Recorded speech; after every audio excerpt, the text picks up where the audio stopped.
ভারতের টেস্ট অধিনায়ক হিসাবে দারুণ শুরু হয়েছে শুভম্যান গিলের। হেডিংলিতে প্রথম টেস্টের প্রথম দিনেই সেঞ্চুরি দেখা পেয়েছেন গিল। বিজয় হাজারে, সুনীল গাভাস্কার, দিলীপ ভেঙ্কশঙ্কর ও বিরাট কোহলির পর পঞ্চম ভারতীয় অধিনায়ক হিসাবে টেস্টে অভিষেকে সেঞ্চুরি পেয়েছেন। তবে এমন আনন্দের উপলক্ষের মধ্যেই গিলকে চোখ রাঙাচ্ছে আইসিসির শাস্তি।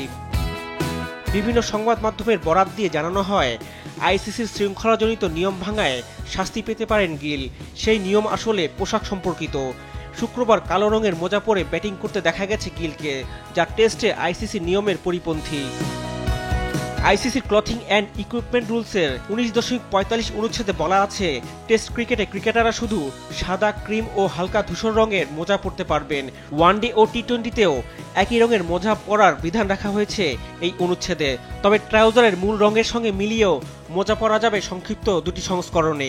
2023 সালের মে মাস থেকে কার্যকর করা হয় আইসিসির এ নিয়ম। নিয়ম ভেঙে অন্য রঙের মোজা পরে মাঠে নামায় গিল শাস্তি পাবেন কিনা তা নির্ভর করছে ম্যাচ রেফারি রিচি রিচার্ডসনের উপর। গিল ইচ্ছা করে নিয়ম ভেঙে লেভেল 1 পর্যায়ের অপরাধ করেছেন কিনা সেই বিষয়ে তিনিই সিদ্ধান্ত নেবেন। গিল শাস্তি পেলে সেটা হতে পারে ম্যাচ ফির 10 কিংবা 20% থেকে সর্বোচ্চ 50% অর্থ জরিমানা। ডিমেরিট পয়েন্টও পেতে পারেন। তবে ব্যাপারটা দুর্ঘটনাক্রমে কিংবা অনিচ্ছাকৃত ভেজা মোজা কিংবা ব্যবহার করার উপযোগী নয় হলে বেঁচে যেতে পারেন গিল। রিফাত আঞ্জুম, দেশ টিভি, স্পোর্টস ডেস্ক।